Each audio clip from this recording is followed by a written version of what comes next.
Hey, welcome back, everybody. We're in lesson 3. Good job. So, today we're talking about tools. Now, before we get into what tools you need, what tools you need to buy, right? And that's important, and we'll touch on it. But we need to talk about what tools actually do, what they accomplish, why we use them, besides helping us make things. One thing you need to understand is a tool doesn't give you skill. A tool doesn't give you technique. A tool is something that you use to develop technique. It takes technique to use a tool properly, and that slow repetition of using a tool builds skill with that tool. But the tool itself doesn't do much. Let me give you an example. That is a maul. Now, this is a 2-pound maul. This is the maul that I use to punch holes, set rivets, and do the heavy lifting work. This is a stitching hammer. I use this, I use it to set rivets also, but only when I need them to be real flat, and they're in tight places where I can't get the setter. But this is used to tamp down stitching, right? After you're done stitching, you tamp it down. Makes it look all clean, kind of sets the stitches in there. If I tried to use this to tamp down stitches, that's not going to work very well. If I tried to use this to punch a 1/2-inch hole in, 3 layers of 9-ounce leather, that's not going to work very well either. It's also going to damage my tool. So what's the point of all this? Tools don't replace practice. Tools require practice. They don't fix bad technique, they require good technique. And tools don't magically make leather behave the way you want it to. So, what do tools do besides, again, helping us make the stuff that we're trying to make? They offer feedback. A good quality tool will tell you more about what's happening than a poor quality tool. A good quality tool will also give you more control, making it easier for you to make the project look the way you want it to. A good quality tool also gives you more consistency and better consistency. Think of a stitching chisel. You have a good quality stitching chisel. That chisel will exit the leather nice and smooth, where a cheapy chisel will probably stick and end up bending and warping your leather. And then the big one is safety. A low quality tool can break, it could malfunction, it could slip. Getting the right quality tools are actually safer, along with them just working better. And it's not just necessarily the quality of the tool that you have. You could have a high quality tool, but if it isn't maintained right, that feedback, that control is going to diminish every time you use it until you do the proper maintenance. A dull blade is a dangerous blade. You could have the highest quality leather knife on the market. If you don't strop it, if you don't sharpen it, it'll cut off your finger the same as a cheapy X-Acto knife. Because believe me, a dull blade for leather is still really sharp. So every tool in leatherworking really boils down to one of 3 categories. You have cutting tools, marking and punching tools, and then you have your finishing tools. We're not going to go over every tool today. That would probably be impossible to actually go over every tool. There's a lot of tools, and especially when you start getting into specialty tools, tools that are really designed for one purpose and one purpose only, that list gets extensive. Cutting tools seem to be the most basic, but it's actually where most beginners kind of get hung up real quick. This is also where most injuries happen. Our natural tendency when a blade gets dull or when we're trying to cut something and it's not cutting through the way we expect it to is to start pushing harder and forcing it. That's a recipe for disaster. Not only is the cut not going to be clean through your leather, but you definitely risk injury at that point.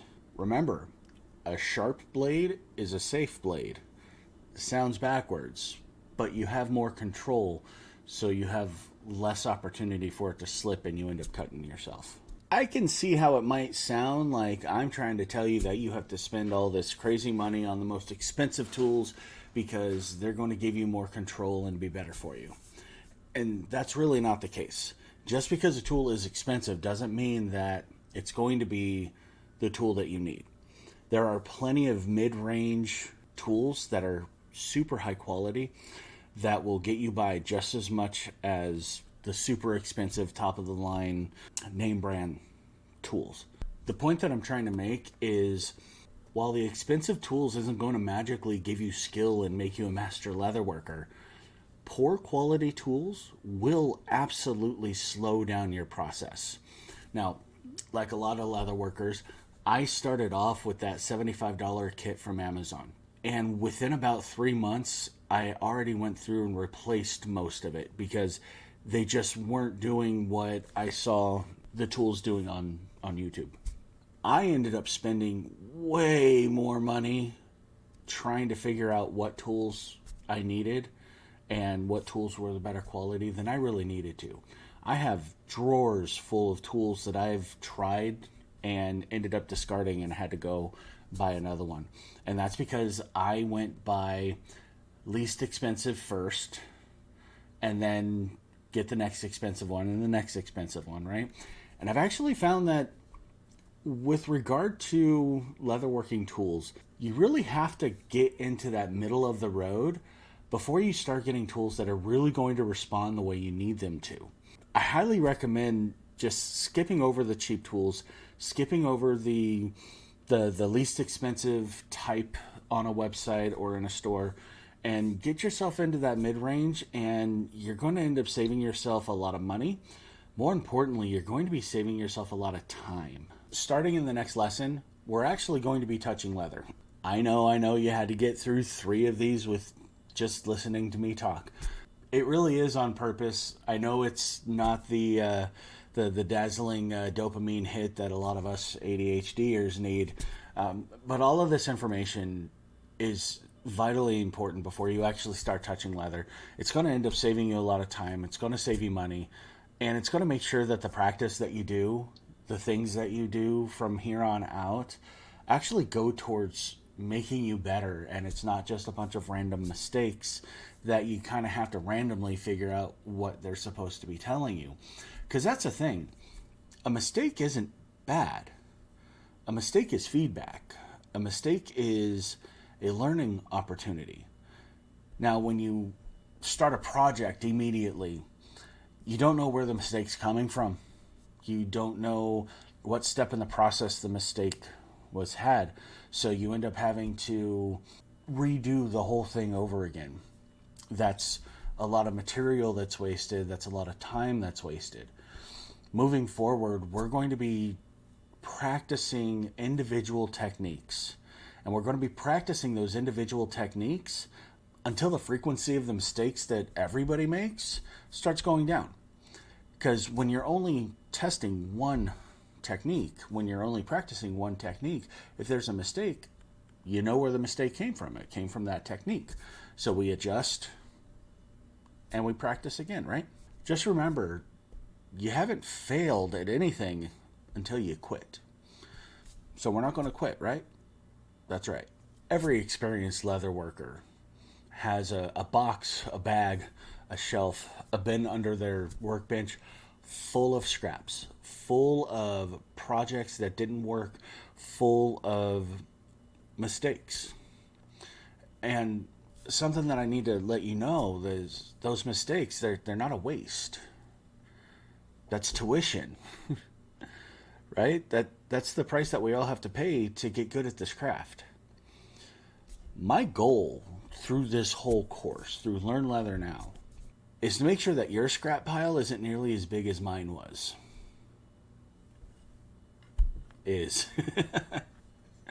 Now, as you go through these lessons and as you're practicing these individual techniques over and over and over and over and over again, you're going to notice something happening. Maybe not at first, but subtly, you'll start realizing that you're not having to force things as much.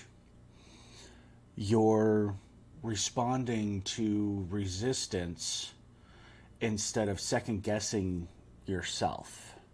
When things don't feel the way they usually do, you stop thinking about what am I doing wrong, and you start considering that maybe the leather's a little denser, or maybe I'm going against the grain, or any number of other things.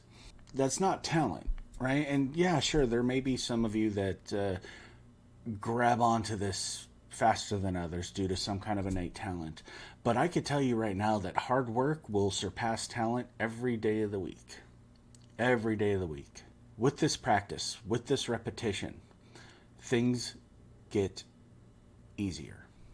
That's how you get to the point to where leather work is easy. That's how you get to the point to where when you're building a project, you're going through 30 different techniques and not even realizing it. Now, obviously, you're not there yet. Or you may be there and you're just watching this as a refresher. Cool. Awesome. Thank you. But if you're the audience that I'm actually making this for, you're not there yet. And that's okay. I'm going to do everything that I can to get you there a lot faster than I got there. So again, next lesson, we're actually going to be touching leather. You don't need a full workshop. You don't need walls full of tools. You don't need some fancy setup. But you are going to need a sharp cutting tool. You're going to need a mat to cut on. A few other things, and in the links of this lesson, there's a handout that shows you exactly the materials that you're going to need. But more importantly, you're going to need a willingness to practice, a willingness to learn, a willingness to make mistakes, and a willingness to keep going afterwards. Now, in that material handout, I have given you links. A lot of them are to Amazon. I do have an Amazon affiliate account. If you buy the things from Amazon, you will be helping us out to, keep making these videos and keeping this course going. You by no means have to buy those specific tools. If you just want to use that as a guide for what you're looking for or what I think you're going to need, and since I'm the teacher, it's what you're going to need. I wouldn't go any lower quality than what's actually on that list. If you want to go higher quality, by all means, you can. Getting a higher quality tool means that it'll probably last you longer, and it might be something that you use even when you surpass the beginner, intermediate, and maybe even get into the mastery classes. But just know that for now, make sure you have everything on that list, whether you get it from those links or not, and we'll see you in the next lesson.